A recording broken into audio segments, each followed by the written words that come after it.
quanto uma pessoa pode influenciar na vida de outra? Nós somos capazes de controlar, mesmo que minimamente, o nosso destino?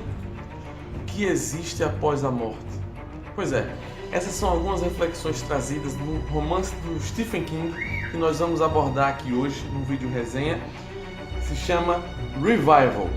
Saiu ano passado pela Suma de Letras, nessa edição super caprichada que eu tenho agora em mãos.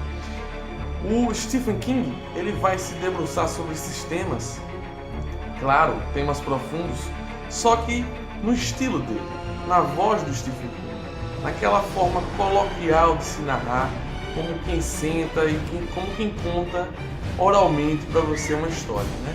É o estilo dele de contar. E talvez seja por isso mesmo que ele cative tantos leitores ao redor do mundo. E mesmo assim, com essa linguagem facilitada e super simples, ele consegue, digamos assim, atingir pontos altos de reflexão sobre assuntos de extrema profundidade, tá? Esse livro, especificamente falando, ele vai ser narrado em primeira pessoa pelo protagonista que se chama Jamie Morton. No início do livro ele é apenas uma criança. Ele conhece um pastor super jovem, né? Um pastor que chega novato na cidade deles. Um pastor super jovem, espirituoso, virtuoso, com uma visão muito positiva da vida, que se chama Charles Jacobs, que ao contrário, a gente pode pegar as iniciais JC, Jesus Cristo.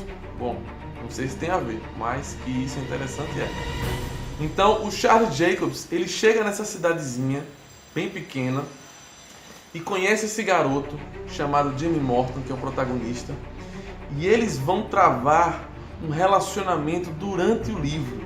E o livro é um livro escrito como se fosse um livro de memórias, e o livro vai narrar vários acontecimentos durante a vida inteira desses dois personagens, até culminar numa cena clímax, num evento assim catastrófico, né? Aquele nível Stephen King de ser um evento super aterrorizante ao final do livro. A gente vai falar um pouquinho sobre isso no final, mais pra frente no vídeo. Então, ele vai construindo de forma leve, digamos assim, um romance, escrevendo como quem não quer nada, citando muitos fatos prosaicos das vidas dos personagens, fatos insignificantes, e a gente olha assim, mas meu Deus do céu, por que ele está falando sobre a marca da picape, que ele foi até a igreja, etc. E coisas assim que você fica se perguntando qual a necessidade de se colocar isso no livro. Detalhes assim que você acha necessário, mas quando a experiência de acabar o livro acaba, né? Quando você acaba o livro, que você olha para o livro, você entende por que ele fez isso. Você entende por que Stephen King ele costuma fazer isso.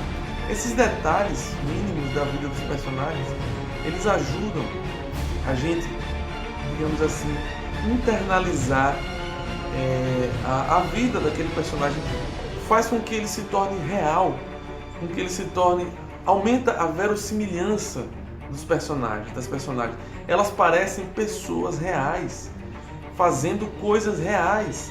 Por isso que quando acontece um evento catastrófico no romance, acontece o sinistro do romance, você fica, não, cara, isso não pode ter acontecido com esse personagem que faz a mesma coisa que eu faço e tal, que tem esse costume, que tem essa mania e que poderia ser eu.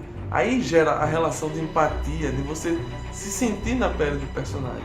Então ele vai enganando a gente, colocando detalhes que não parecem importantes, até que ele chega no momento da história e aí ele quebra tudo e você, como se fosse chamado, ele pega a gente assim pelo pescoço, só tá vendo agora o que aconteceu, e você fica realmente aterrorizado. E aí é que pega mesmo. Aí é que pega mesmo. E esse é um grande ponto do terror do Stephen King. É fazer isso, é fazer com que a gente se veja completamente torcendo pelo personagem e completamente tristes pelas coisas que acontecem com eles. Logo no início do romance, acontece um evento sinistro, né? Mais uma vez essa palavra, estou usando essa palavra de novo, mas não tem outra palavra para descrever.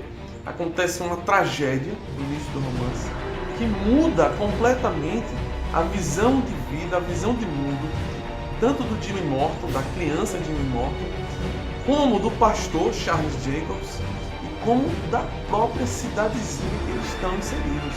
Então é um evento tão catastrófico que muda tudo. E esse evento vai influenciar negativamente na vida de todos que estiveram ao redor dele. E isso vai ser descrito no livro todo. O Jimmy Morton vai ter consequências graves para ele. Tanto ele começa um vício em drogas, vício em álcool. O Charles Jacobs, ele vai, digamos assim, o Charles Jacobs, o pastor, ele era um religioso otimista, acreditava em Deus. Depois desse evento, ele vai se entregar completamente a uma obsessão que ele tem. Ele tem uma obsessão por eletricidade. Eletricidade, é isso mesmo, você está entendendo? Ele é obcecado por eletricidade, então ele estuda a eletricidade de uma forma que as outras pessoas nunca estudariam. De uma forma muito diferenciada, afetada, aquela coisa de ser obcecado mesmo. E ele quer entender como a eletricidade funciona, como a eletricidade pode ser usada de formas, digamos assim, alternativas.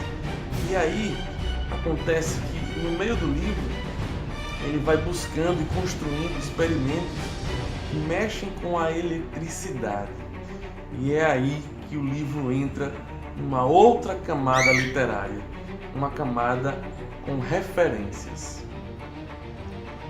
Pois é, quando Stephen King começa a falar e a se debruçar sobre essa obsessão do pastor pela eletricidade, ele traz para o livro uma moral introduzida por Mary Shelley e por outros grandes autores da literatura de horror, como Lovecraft também. A busca pelo desconhecido, descobrir coisas que não foram feitas para serem descobertas, sabe? A nossa sanidade, ela está preparada, ela está equipada para compreender muita coisa, para os fatos que estão ao nosso redor, os fenômenos da natureza.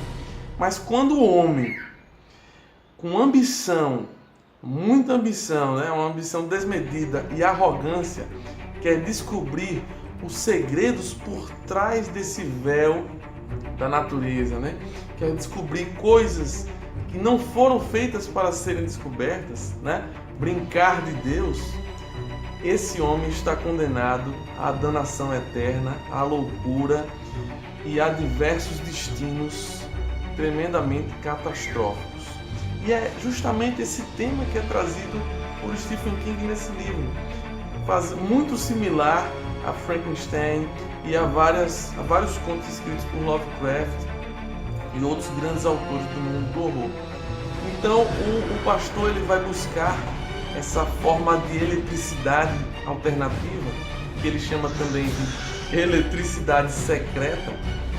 E nessa busca incessante, o Jimmy Morton vai voltar à vida dele.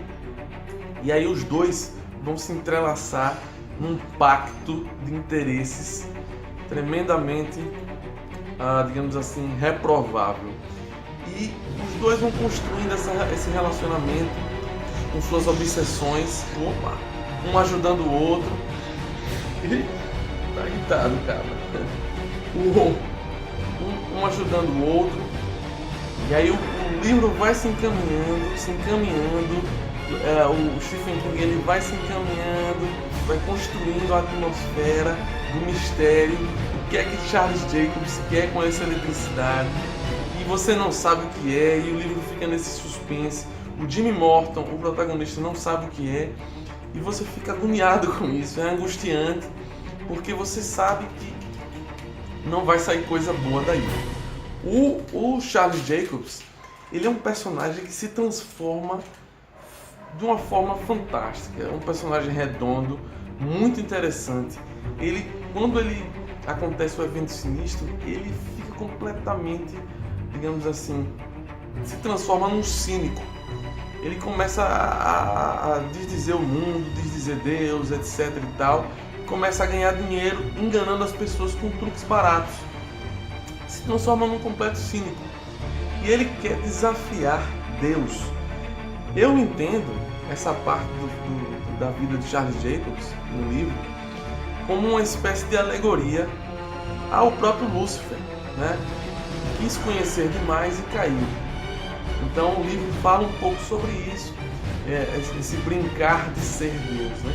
O Lúcifer, que era o anjo da luz, né? O portador, a estrela da manhã, o portador da luz, ele tenta conhecer, ele tenta tocar o conhecimento sagrado divino, portanto, não é para ser conhecido, e ele cai, né? Da mesma forma, Charles Jacobs se revolta com Deus, tenta tocar esse conhecimento e acontece um final sinistro, e o final é arrebatador, sensacional, é de você ler assim, você fica vidrado no livro. Uou! É impressionante o final, lembra muito coisas de Lovecraft. Quem conhece o autor Lovecraft lembra bastante, foi uma homenagem, é uma referência que Stephen King usa, inclusive ele fala na sobrecapa do livro, nas orelhas, etc. Então, assim, um livro super recomendado para os fãs de terror, para os fãs de Stephen King e para os fãs do sobrenatural. Um livro, sinceramente, um dos melhores que eu já li de Stephen King. E é isso, galera. Essa resenha de hoje acaba por aqui. Eu gostaria que você favoritasse o nosso canal, assinasse as nossas redes sociais, sugerisse temas, sugerisse vídeos. Nós temos também várias aulas de desenho, você pode procurar aí na nossa lista de vídeos. E por hoje é só. O Frederico tá aqui. O garoto aqui tá brabo. Então a gente fica por aqui. Abração, até a próxima.